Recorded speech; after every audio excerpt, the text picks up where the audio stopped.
Wherever you are, Shippy, this one's for you.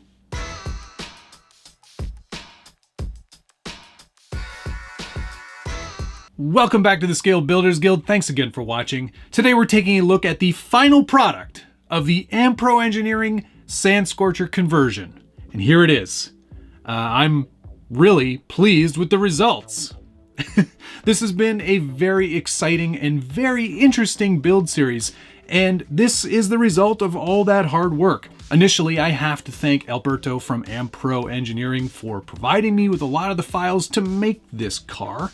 Yes, it started out as a Tamiya Sand Scorcher, and there are some elements of that Sand Scorcher remaining. The body, of course, the front suspension assembly, the rear transmission and suspension is fairly intact, but the rest of it is all Ampro, and there is a lot to go over. And rather than go over all of the details again of the construction, there are a few videos that you can watch. I'll be sure to put the links in the description below, as well as right up here if you feel like checking those out right now. At its core, yes, this is a Sand Scorcher, and this is a much more scale accurate interpretation of that Sand Scorcher.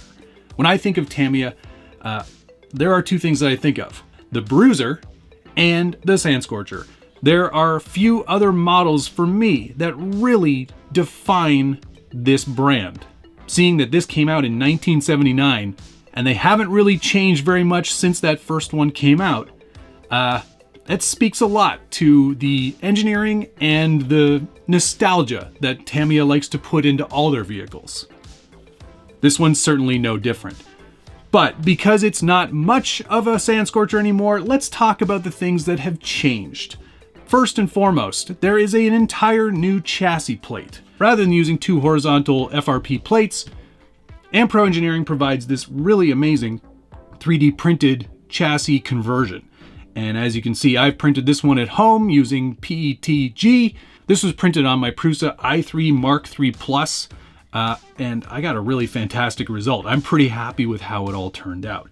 Rather than have the battery on the top, Ampro decided to put it at the bottom here, and there's this nice little clipped out door here. You can put a decent sized 2S battery in there. All your wires are routed from the back to the front where all the electronics now live, but there's plenty of room in there, and it's a pretty interesting and unique design. Clips back into place no problem, and has about the same amount or more rigidity than the original chassis. And the original chassis weren't known for being all that rigid, so anything is an upgrade. The real thing that makes this whole conversion shine, though, aside from that really amazing chassis, is the inside. And as you can see, there is now a full interior, full depth interior, I might add. Tons of room for you to put a driver figure in, and lots of excellent scale detail. It is pretty spectacular what Alberto was able to achieve in this new chassis. Full depth seats, dashboard with a light up series of gauges, which is pretty incredible. These seats are the Axial Racing Wraith seats. They fit in there perfectly. They were designed to be part of this chassis conversion. There is a full roll cage. This roll cage was not printed at home, nor was the dash or any of these other interior details. They were all printed through Shapeways, and Shapeways provides a much stronger, smoother print option, allowing for a lot more rigidity and a lot more strength in their parts. Everything clamps into the existing metal roll bar here, so it's a very strong and functional cage. I think it looks really good. I decided to combine this build with the Knight Customs engine cover here. This goes over the existing transmission, fits perfectly, and I just did some weathering and detailing to pick out all the details and to make it really look the part for this build. This whole car was modeled after a car that exists in real life. All of the markings, all of the weathering, everything has been sort of duplicated from that full-size version. And unfortunately, I don't know too much about the history of that car. We've been trying to find out. A lot of folks on the Instagram page and people who watch the live streams have been trying to find out more details on where this car came from, who owns it, if it still exists. And we've kind of come up empty-handed so far, which is kind of a bummer. I would love to know more about it, so if Shippy's brother is out there watching this by chance, try to reach out to me. I'd love to get more details, and I'd love to share all the details of this build with you so we can do a nice tribute to your brother Shippy. The front of this build includes all the electronics. The receiver, the ESC, the steering servo are all located in this small area up here, so you do have to be mindful of space. I added these inner fenders, also printed from Shapeways. I'll put a link down below. They did require some modification to work with the Ampro cage, but I think they do a pretty decent job. Steering is limited. It's a Sand Scorcher after all. It is a little bit better than stock, but not much. Yeah, running a brushed motor, the stock Johnson that comes with the Sand Scorcher kit, and just a Tower Pro metal geared servo. Not, strong servo is needed. It's a Sand Scorcher. One final note on the back here. Alberto includes a tiny Futaba old school transmitter, and this functions as the on-off switch, which I think is super cool. So that's the basic chassis. Lots more detail that I cover in other videos, so by all means, I definitely suggest you check all those out. All the way through this build, I was referencing some photos that I found on the internet of this Sand Scorcher, well, I guess Baja Buggy, whatever you want to call it, to make sure I was matching the graphics and the paint as closely to the original as I could. I made all these stickers in Illustrator and then copied them over to the Cricut program, where I cut them out on some black vinyl, stuck them on, and did a nice clear coat over the whole thing, so they should remain in place for the rest of the life of this vehicle. Did some weathering. There is a whole video on the weathering process, which I think is a really valuable skill to learn, so I definitely recommend that you check that out. I will put a link up here so you can check that one out. It is a really great video. It's a long one, but it's worth watching because there is some pretty cool techniques used to get some of the look on this car. I did add the actual license plates that Shippy's car had on them. That is an Oregon plate. I'm sure we could do some research through that. I'm not sure on the last letter on the plate though. That was sort of a guess by me. You could never really get a good clear look at it in any of the photos. So we're sort of guessing at that one. Yeah, that's the build. You're probably saying to yourself, there's no driver in this car. How can you do that? You should get a driver. Well, I would, but you know what? Something doesn't feel right about putting a driver in a car that was a dedication to someone who's no longer with us. It just kind of seems wrong. I think I'd much rather it be a ghost car, if I'm honest. Yeah, that's about it that I can really talk about in terms of the vehicle. I'm really thrilled with the result.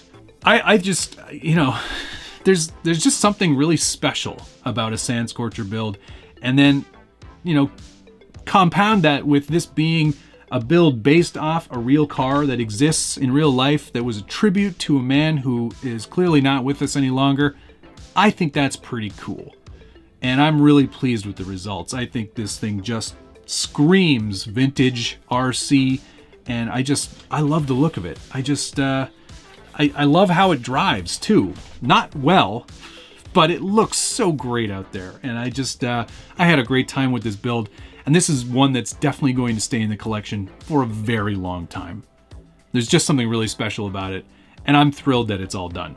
Let's get this thing out and enjoy some vintage style running video. Put on your 80s glasses, it's coming. Hey, drummer, what'd you think about this thing? I think it's a gas, man. It's a gas. All right. Dig it. Don't just stand there. You haven't eaten since early today, have you? The Motor City Funk. Woo! Now you think you got it?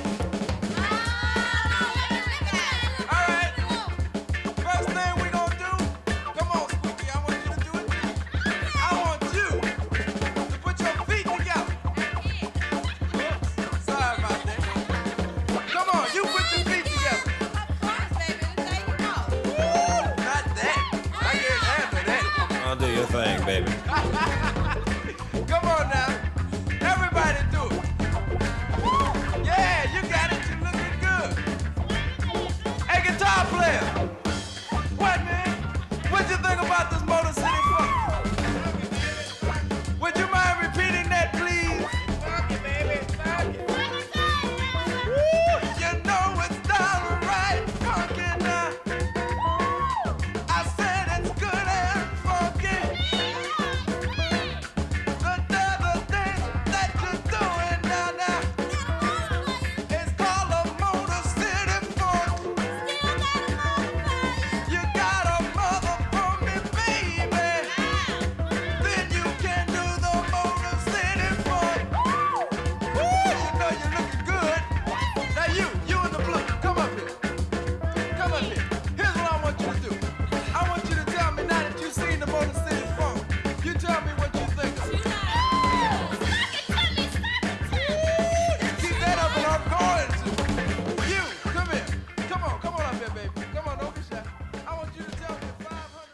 had a great time on this build. If you've got any questions, if you want to see more on the Sand Scorcher, by all means, let me know in the comments down below. I love reading through your feedback, and I try to answer as many of them as I can.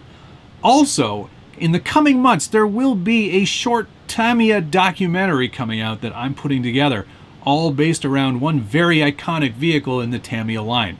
I hope that you will stick around for that, and I hope you enjoyed this video. And if you did, hit the like button, subscribe if you haven't already, and ring that notification bell so you get updates anytime there's a new video from the Scale Builders Guild. Thank you so much for watching. We'll see you again soon.